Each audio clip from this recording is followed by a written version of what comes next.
Hello, beautiful ladies, and welcome to my meal planning mastery workshop. Today, we are going to learn my 3-step system for creating goal-worthy meals more consistently so that you can reach your goals with less frustration. And I'm going to start off today by addressing one of the concerns that I noticed. I posted something about 3 weeks ago about asking you what are your sort of like biggest struggles when it comes to meal planning. And I got a bunch of answers, which by the way was super helpful because it helped me to really know what to kind of dial in with here. But one of the things that came up a few times is just women being like, all of it, like I just don't want to do it, or I do it and I don't follow through. So the first thing I want to do is explain why meal planning is so important if you want to reach your goals. And I didn't used to meal plan. Like I only started about 5 years ago. Before that, I didn't really meal plan. It was just me and my husband, and oftentimes he was away working, and so it was just me. And I didn't have the need to really meal plan. But then I had Sydney. I had my daughter. And suddenly, like, there was just less time for cooking because I used to spend a lot of time in the kitchen. My husband and I were both like really big foodies. And so it was not uncommon for us to be like, oh, let's make this big extravagant meal. And suddenly I was just like, oh, I have a child now and I don't have time for this. So I had to figure out a different way of cooking. And when I was pregnant, I really embraced the whole eating for two. And so after once, I'd gotten through the first sort of 3 months of, sleepless nights and having no idea what I was doing, I was finally ready to work on getting back to my pre-baby weight. And as a nutrition coach, I knew that meant I need to be more consistent with certain habits.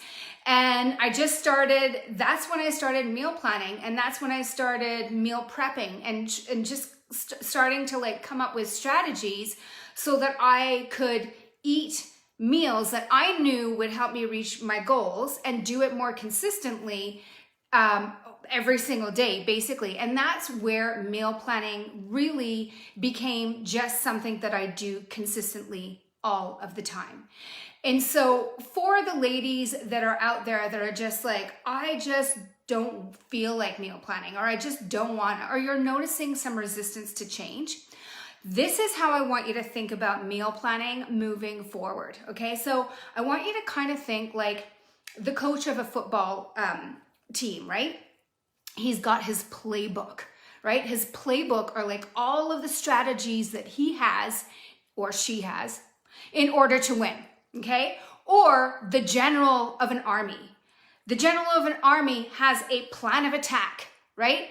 The general of an army is not going into battle with no idea what he's doing. He's got a plan of attack so that ultimately the general wins the war.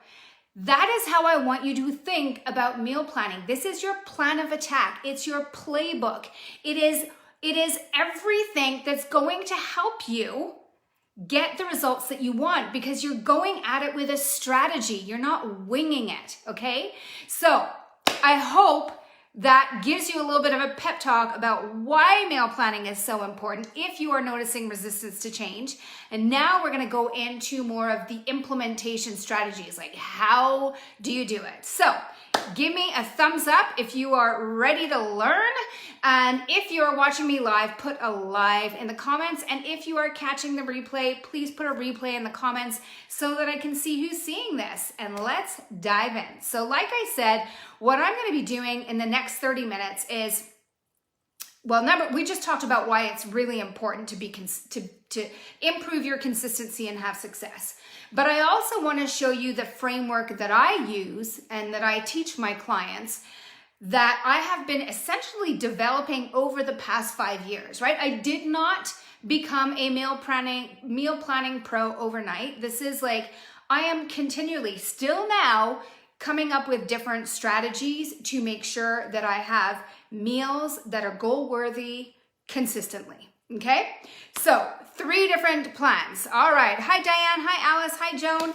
Okay, so the three different things that we're going to be talking about today. So number 1, we're going to talk about like thinking about what you need in order to be successful at meal planning. So that's number 1.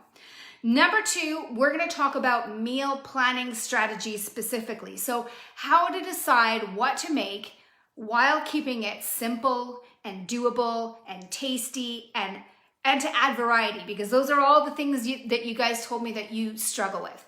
And then we're going to talk about meal prepping strategies. So specifically how to get a head start on your meal prep on the weekend so that when the weekday rolls around, it's not stressful and it's just easier, right? Because that's what we need. We need ease, okay? All right, so let's dive in. So the first thing, like I said, the first thing is like, you need to think about what you need in order to meal plan successfully. And the first thing you need is you need to define what a goal-worthy meal is, okay? Because if you don't know, if you don't have any kind of strategy or any kind of definition of what a goal-worthy meal is, you won't know what to look for when you're trying to decide what to cook, okay? So define what goal-worthy means to you. Are you, is a goal-worthy meal for you, is it vegan? Is it paleo? Is it low carb? Is it clean? Is it quick and easy? Like, what is it? Does it have protein? Does it have to have vegetable? Does it have to have, root vegetables or slow digesting carbs? Like, what is it? You have to start by defining it. And so what I like to do is I break down for myself and for my ladies in my group, in my online coaching program. There's kind of like 3 different types of meals. We do low carb meals, we do what I call smart refeeds, and then we have flex meals, okay? But there are guiding principles. And so these guiding principles, for example, so a low carb meal, a guiding principle is that it has to have protein, it has to have a ton of vegetables, low carb vegetables specifically, and it has to have healthy fats, okay? That's how we define it. A flex meal is that you get to eat what you want. So 2 very different things, right? But you have to have those just general guiding principles so that when you're looking for foods, you know what you're looking for when you're looking for recipes, when you're online searching, right? So start there. Create some guiding principles. And if you don't know what to do, reach out to me and I'll help you with that. Okay, now what else do you need to do? The other thing that you need to do is you need to think about your personal preferences, because one of the reasons that meal plans fail, not meal planning, but meal plans, is that they are created by one individual who has their own personal preferences and their own personal circumstances, and they're creating a meal plan and they're giving it to you. You have completely different personal preferences and completely different personal circumstances. So it's impossible. And that's why I can't give you a meal plan, because we're different, right? So it's like, you have to think about what are your personal preferences? What works for you? Do you like variety? Do you like routine? Do you like eating the same thing over and over again? Or do you like to try something new every single week? I like to try something new every single week, by the way. Are you cooking for 1 or for 2 or for 4? Do you have to think about picky eaters? Like, do you have any food sensitivities, right? There are all these different things that you need to think about before you start meal planning. So take that into consideration. You also need to think about what ingredients, these are the 4 whats, right? So what are your guiding principles? What are your personal preferences? Number 3 is what basic ingredients do you need? So my kitchen, like, if you saw my spice drawer right now, you'd probably be mortified. I actually have 3 because I am continuously trying new recipes, and if they call for a spice that I don't have, I get it. And that makes meal planning so much easier, or cooking from scratch, or just going on a whim so much easier, because I have the ingredients I need. You need to set your kitchen up for successfully implementing your meal plan, right? So making sure you have pantry basics. And then the fourth what is, what tools do you need, right? Like, we need to think about what can we have in our kitchen that's going to make this whole meal planning process a lot easier. So here are some of the things that I have in my kitchen. I have not one, but two Instant Pots, and sometimes both of them are going. I have a slow cooker. I have a food processor. I have a big blender. I have a mini blender.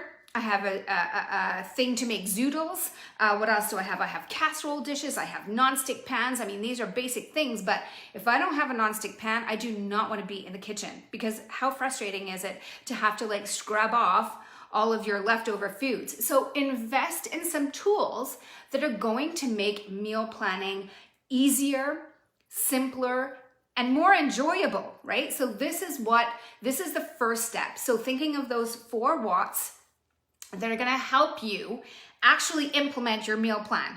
Because again, that's part of it, right? Is like what you guys said. It's like, sometimes I meal plan, but I don't follow through.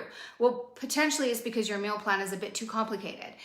Make it easy. Make sure that you know, again, personal preferences and tools. Make sure that you know what you can actually implement. That is going to be super important.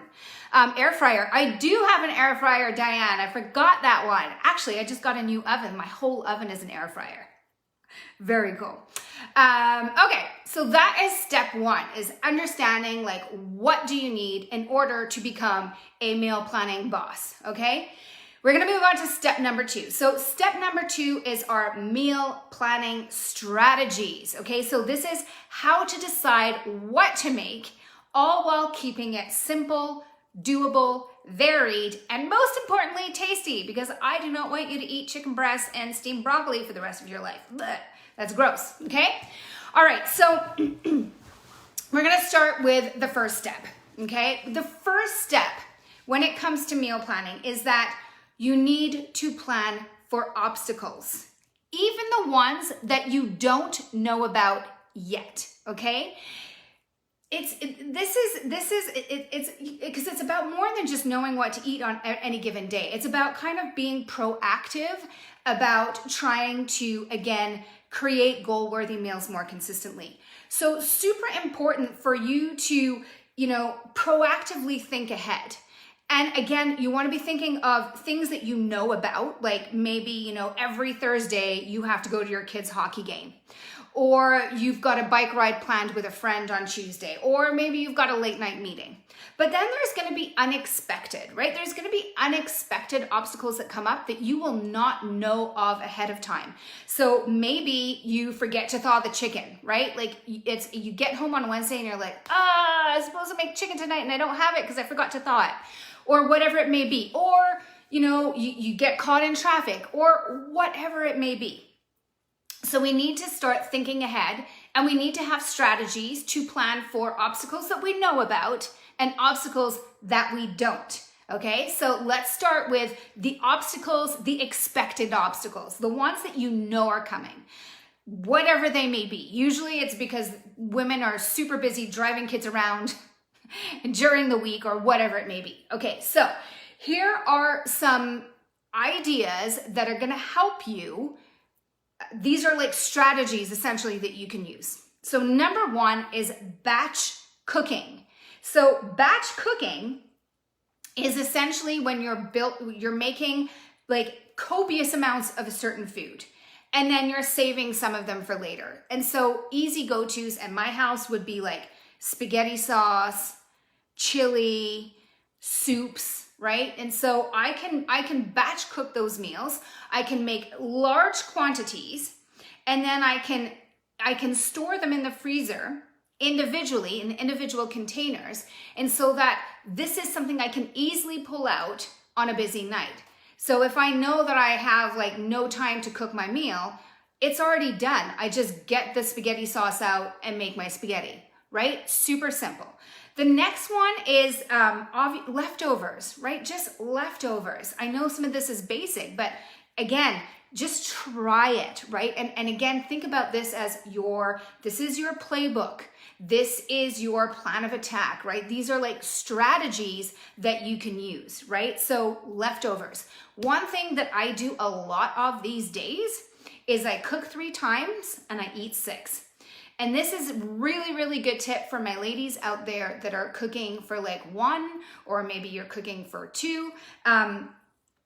What I do specifically is I cook on Saturday night, Sunday night, and Monday night. And then I repeat those 3 meals on Tuesday, Wednesday, and Thursday. Super easy, okay? But super simple strategy, but really, really, really good one. Next up, freezer meals. So my sister, once a year with some of her friends, because they, their kids are all ski racers, which means that on Sundays, like, they get home from a weekend of ski racing and they have no time to cook. And so they took this initiative, which is a really cool idea and something you could potentially do. And what they do is at the beginning of the ski season, they all do these like freezer meals, which is basically where you put everything in a large Ziploc bag that you can dump out into a slow cooker or an Instant Pot and just turn it on. And what they do is they have like, say, 8 different women who do this. Well, each woman is responsible for a freezer meal. And they make 8 of them. And then they get together, they drink wine, and they distribute those freezer meals out. So then every single woman goes home with 8 meals that they can easily cook on a Sunday night. So you could get together with some friends, or you could simply pick like 3 or 4 and commit to like an afternoon. It doesn't take much time. You're not actually cooking it. You're simply shoving it into a freezer bag and then putting that freezer bag in your freezer for those nights when you don't have time to cook. And again, this is where planning ahead comes into play, because you got to get it out the night before. But if it's there and you start planning ahead, right? And you're looking in advance and you're writing out what you're going to eat, then you can do that, okay? What else? So then the unexpected, right? So what do you do? Like, what do you do when the unexpected happens? The best strategy here is to master the basics, master some basic recipes that you can cook without a recipe and that you usually have the ingredients in your house, right? Master some basic recipes like omelets, frittatas, quiche, right? Which is all super easy because they all involve eggs. Eggs are a great option, but just like simple things. Or like another one is like roasted vegetables, like tossing vegetables in oil with some spices, shoving them in the oven, right? There are certain like basic recipes, like having like an everything but the kitchen sink salad, which is where you go through your fridge, whatever you can find goes in a bowl. Have a basic salad dressing, fried rice or stir fry, right? Like just think of like some really basic recipes that you can put together without a recipe and that you typically have most of the ingredients already in your house, or you can look at what's left. Okay, so that is how you plan for the expected and for the unexpected, which we have to think about both. The other one that you can do for the unexpected is emergency meals. And this is a strategy that I got about 10 years ago. I did a whole 30. And it is one of the things that the author says, in order to be successful and stay on track, make sure that you have 3 emergency meals. And emergency meals can be just, again, making sure that in your house you stock certain things that you can always pull out. So for instance, like I always have frozen shrimp in the house, always, so that if like I come home and for whatever reason I don't have a plan because I forgot to thaw the chicken or whatever it may be, then I can just very easily grab my bag of frozen shrimp, toss it together. I've got like a super easy like spicy sriracha stir fry and a salad, right? Super easy. That's an emergency meal. An emergency meal could be something like, oh boy, we ran out of food. I'm gonna go to the grocery store. I'm gonna get rotisserie chicken and a chopped bag of salad. Super easy, right? So start coming up with emergency meals. I've got like quite a few now. And I've got some of them are like stuff that I have at home that I can throw together. Some of them are just things that I know that I can go and grab at the store when I'm low on time and it's not perfect, right? If you're grabbing it from the store, like the rotisserie chicken, for example, it doesn't mean that your meal is perfect. It means that it's good enough, and it's a lot better than like going through the drive-through at A&W or grabbing a frozen pizza, okay? So that's part of step one, okay? So making sure that you're planning ahead. And what I do, just so you know, is that at the beginning of the week, I will take a look at my week ahead and I will plan out, like I know when I'm gonna have like less time or more time. That's how I'm gonna plan ahead, and I'm gonna build my meal plan according to that, right? So I'm looking ahead, I'm looking for obstacles, I'm using these strategies based on how much time I have or lack of time I have. The next one is to choose your meals, right? We have to choose our meals. Like now we kind of have a good idea of sort of like what our week looks like. Now we're gonna choose our meals. And I've already given you some ideas like the batch cooking and the freezer meals and the emergency meals. But here, what I wanna give you now is like, somebody was like, oh, how do I get everything all in one?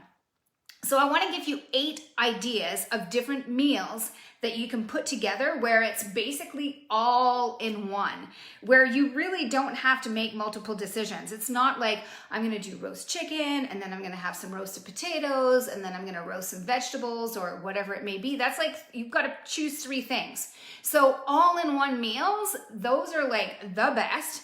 And it's what I give a lot of my clients inside my program, because then there's one decision, okay? So here are my top 8. So in the morning, shakes. Shakes, right? Like protein shakes. It is the easiest way to get everything that you need to work towards your goal in about 5 minutes in one container, okay? Shake, shake, shake, shake, shake. Salads is another no-brainer. I'm sure you know this already, but I just want to, again, put these ideas into your mind, right? Like salads, so easy. You'll get your vegetables, you get your protein, you get your healthy fats, you're getting your carbs if you want them in there. A couple of tricks here that can help. I am more and more of a fan of what some people refer to as a chopped salad. And so instead of using like romaine lettuce or butter lettuce or arugula, which kind of gets like mushy, I'm really into chopped salads that use like sturdier vegetables like cabbage, kale, broccoli, cauliflower, because they don't get all gross. So I can make like a big batch and add in my dressing, and it doesn't, and then it's still good like 2 or 3 days later. So chopped salads, super big fan of those. Soups are another super great all-in-one meal, great for lunches. One little trick is you can totally make soups on the weekend and then freeze them for later in the week. And we're gonna talk about that a little bit later, because I'm gonna tell you exactly what I do on the weekends. Buddha bowls. Buddha bowls are just like sort of like all-in-one bowls that encompass everything that you want, right? So there's protein, maybe there's carbs, there's all kinds of vegetables, and then typically there's like some kind of sauce on top. Super easy. Go on Pinterest, look up Buddha bowls. You will find a ton of ideas. Sheet pan recipes are another one of my favorites. So sheet pan recipes is when you basically take a big sheet pan, put parchment paper down. That is like super key so that you don't have to scrub, because I like to, again, as efficient as I can be, I put parchment paper down, and then you're basically putting some kind of protein. It could be like a pork tenderloin, or it could be like chicken. Sometimes I do shrimp, and then you put vegetables, some spices, some healthy fats, you shove it in the oven, and that is it. And everything cooks together, and then you pull it out, and boom, dinner is done. Actually, that's what I am making tonight. I am making a sheet pan recipe, and it's gonna have artichoke hearts and olives and tomatoes and all kinds of goodness and onions. Super easy, it's all on one sheet. And again, there's only one decision to make. Stir fries and curries. Like these are like some of those basic meals that you need to be mastering, is how to make stir fries and curries, because typically you're combining vegetables, protein, sauce. vegetables, protein, sauce, right? You might have to make like white rice or cauliflower rice on the side, but that's easy. That's a no-brainer. You can even just microwave your cauliflower rice, right? Like super easy. And then finally, the last one is casserole bakes, right? So finding, again, following your guiding principles from step one, finding casserole bakes that you can make ahead of time, potentially freeze, and then just throw into the oven when it's time to make dinner, okay? All right, how to find a week's worth of recipes in under 20 minutes, okay? So this is still part of the meal planning strategies because I know this is what women struggle with. They just don't know what to make.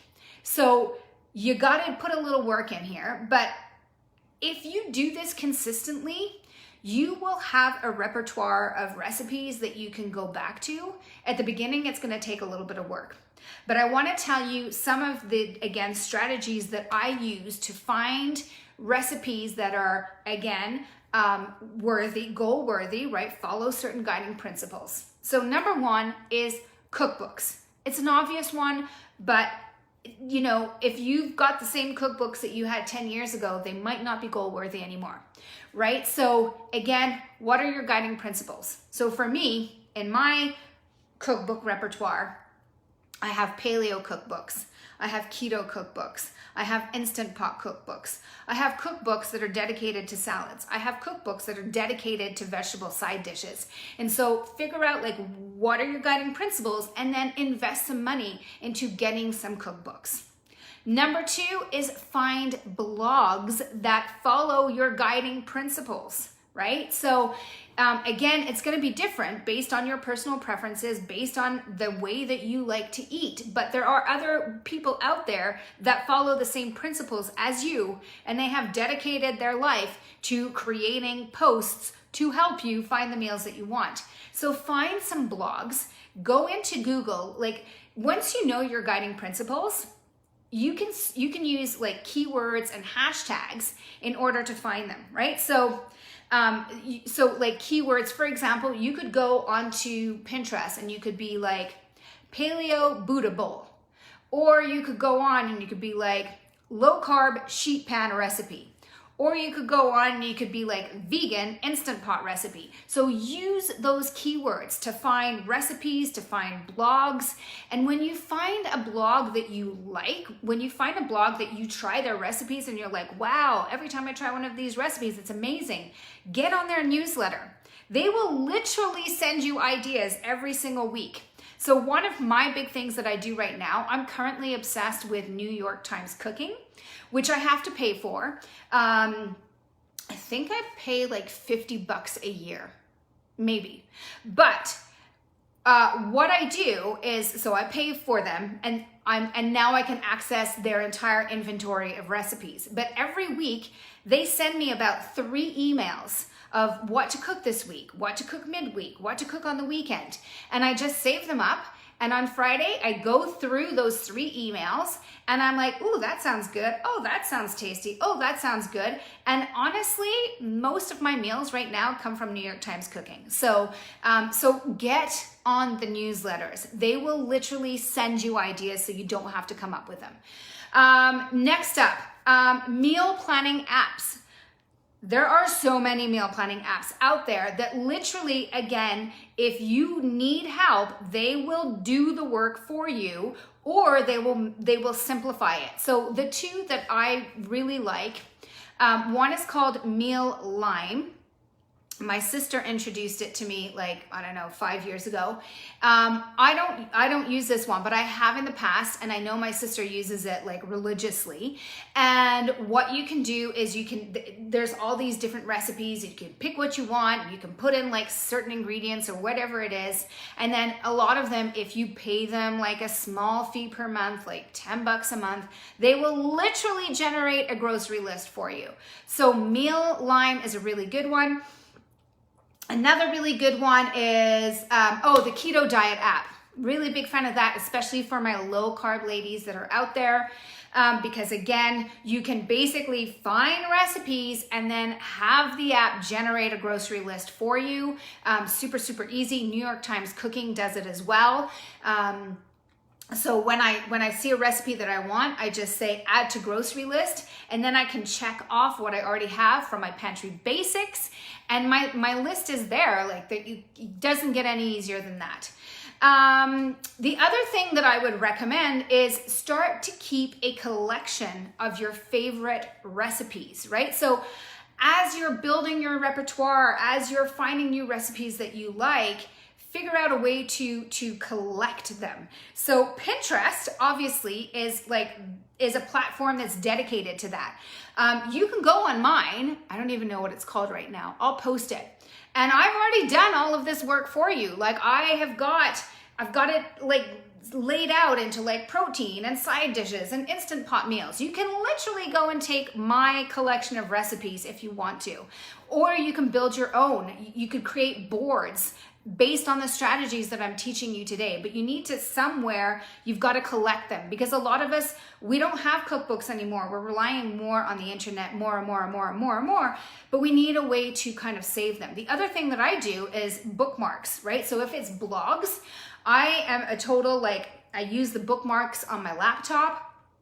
And so I've got, anytime I find a recipe from a blog that I really like, I save it. I save it under my recipes. And I've even got them like, sort of sectioned off into like different styles. I'm a little bit of a geek, but anyways, what else? Or just print them, right? Like you could literally have like a binder where you print your favorite recipes that you do and your entire family enjoys, and put them in the binder. And then at the end of the week, when you're like, oh, what do I make? What do I make? Grab out the binder, open it up, and be like, boom, boom, boom, done. Okay. And then the final tip there is, oh no, I've got two more. So have a list of go-to favorites, right? And actually write it down, because when we're trying to figure out like, oh, what should I make? Like there's tons of ideas. You probably just forget about it. So for instance, one of my like favorite, recipes is a recipe called chicken marbella from a fantastic book called Whitewater Cooks. But sometimes like I forget about it for like 6 or 9 months. And then I sometimes will sit down and go through my books, and I'll be like, oh, chicken marbella, I haven't had that for 9 months. But if I need to do this, have a list of my favorite go-tos, then it could be like, oh, boom, there you go. That's an easy one, right? So these are all, again, they're strategies to make the decision-making easier. And then finally, the one thing I do quite often is I start with an ingredient. So at the end of the week, when I'm about to head out grocery shopping, I will open up my fridge and I will look at what I have and things that I want to use up. And that one thing determines where I want to go. So I'll be like, oh, I've got some avocados, I'll make this. Or, oh, I've got some Parmesan cheese. Like, it's just like little triggers that kind of give me inspiration. Again, I've got this whole repertoire of recipes now, but that little thing will just trigger it. And it now takes me no time at all to meal plan, because I have all of these different ideas. And so sometimes I use Pinterest, sometimes I do New York Times cooking, sometimes I grab my cookbooks that I haven't looked at for a while and I'm like, ooh, I haven't tried this one, or ooh, I haven't had that one in a long time. But it doesn't need to be long or complicated, but we do have to sit down and maybe allocate about 20 minutes a week in order to plan out what we're going to do. Okay? All right, so moving on. We're gonna get through this quickly. I've got about 10 more minutes, and then I gotta hop off and go talk to some clients. But I wanna talk quickly about meal prepping strategies. And this is about how to get a head start on your week so that meal prep is a breeze when you are busy or you're stressed out or you're lacking time. One of the first things that I wanna tell you is, or strategy is, spend more time in the kitchen on Sunday so that you spend less time in the kitchen all week long. Inside my program, we call this either like your Saturday or your Sunday success ritual, but essentially it's about spending some time in the kitchen on the weekend and making food in advance, or at least starting your prep in advance. Part of that is going to be batch cooking. Like I said, I'm a big fan of batch cooking. And what I like to do on the weekends is I might do like a make ahead breakfast. So maybe I'll make chia seed pudding for like the first 3 days of the week, or maybe I'll make like a breakfast hash, or I'll make some low carb granola, right? So I'm making on Sunday, so that when I get up on Monday morning and Tuesday and Wednesday, it's easy, it's there, it's done. I like to make big batches of soups, right? I always make an Instant Pot soup on the weekend. Like that is a guarantee. It's easy. I shove all the ingredients in, I turn it on 20 minutes, I walk away, I go do other stuff. And as I was saying before, what I like to do is I like to batch cook on Saturday and Sunday when I have more time. That's when I'm gonna make like chilies or stews or curries that I can eat again later in the week. And then the other thing is what I recommend doing is this concept of power hour, which I got from Gretchen Rubin. And I love this concept. It's like pick an hour and just like for that hour, do as much as you can and just power through that hour. And think of, again, what are you making later in the week? What can you do ahead of time? So for instance, what fruit and veggies can you wash and chop, right? So your salads, like cutting up raw veggies. So you've got easy snacks, washing and chopping salad greens or your chopped salad, anything that you can do ahead of time, right? Maybe zoodling some zucchini or cutting up some sweet potatoes and having them in containers so that they're ready later on in the week. Pre-cooking protein. This is going to be a really key one for lunches in particular because I am a big fan of protein as part of every single meal. And so I need to have cooked protein ready for my salads or my soups or whatever it may be. Sometimes they go right into the soup. Sometimes I cook them on the side, but that could be like, cooking up some chicken or some Italian sausage or some shrimp or doing some hard-boiled eggs, or like frying up some ground beef that you can toss on like a taco salad, right? But we want to like pre-cook some protein so that we have it available on hand and it's easy to do for the rest of the week. What kind of sauces can you make? I like to make like a homemade salad dressing, maybe not every weekend, but definitely every second weekend. Once it's done, it's easy. Like I've got my chopped salad, I've got my dressing, I just have to throw it all together. Or marinades or sauces. Like I like to marinate my meat. I might put some different meats together and put them in their marinades and then put them in a container. And then when I get home from work, I literally just have to put it in the oven. There's no work to be done. And then what meals can you make ahead of time, right? So we do a lot of shakes in my program. So I know some of my clients will like pre-portion out the ingredients in their magic bullet containers just to save a little bit of time in the morning. Or the freezer bag meals, like I said earlier, or making salad jars where you put like your dressing at the bottom and then you layer on the salad on top so that when you get to work, you kind of just shake it all up and enjoy. Or soups, again, soups is a really big one. So what we want to do is we want to spend more time on the weekend prepping for the week ahead so that then when we do get home later or we have to get dinner on the table and get our child to hockey or whatever it may be, it is easier, and that is going to be the key. So last thing, which is what I call my KISS framework, which is keep it simple, sweetheart. This is exactly what I teach my clients to do inside my program. They all know that meal planning is my go-to strategy for consistency. Like I said, this is my plan of attack. It's my playbook. It's what I want all of them to do weekly. I want it to become something that they do weekly, because I know, like I see the difference between women who meal plan in my program and women who don't.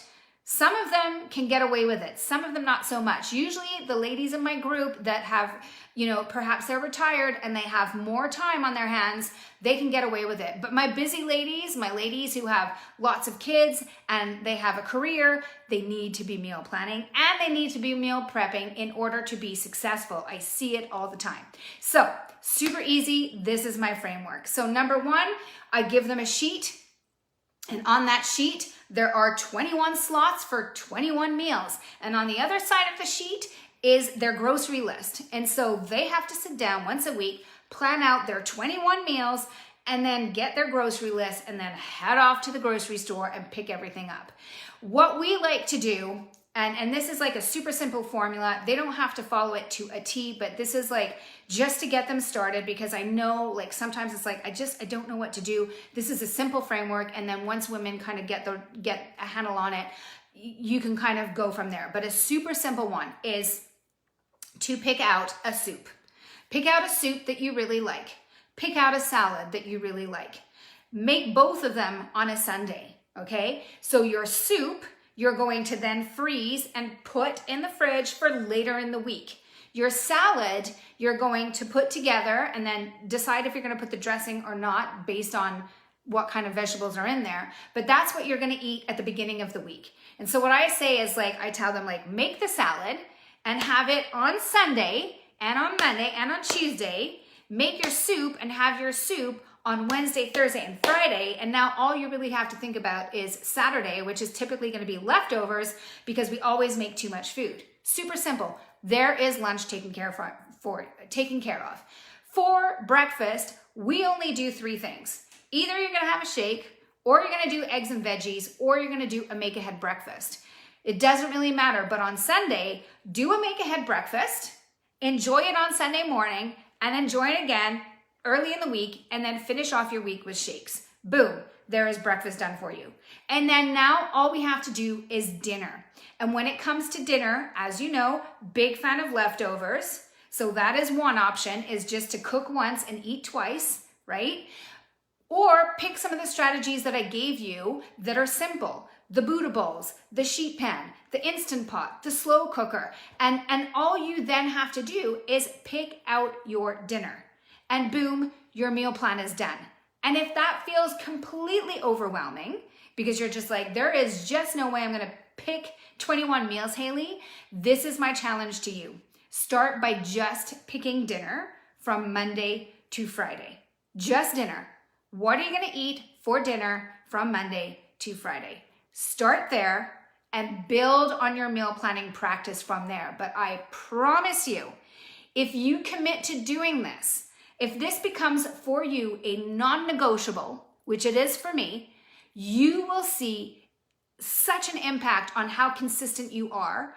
And you may go from having goal-worthy meals 50% of the time to 70, 80, 90, 95% of the time, 100% of the time, who knows? But I'm telling you, this works. Give it a try. I'm gonna be working on a cheat sheet with all of this. If you want that cheat sheet, put cheat sheet in the comments and let me know. And that is it for today. I've got 3 minutes and then I gotta go talk to a client. So I wish you all a wonderful weekend. If you are one of my Canadian community ladies, a happy Thanksgiving. Enjoy it. Don't get caught up on perfectionism. Have some pumpkin pie, have a glass of wine, have some mashed potatoes, and I will see you all next week. Bye.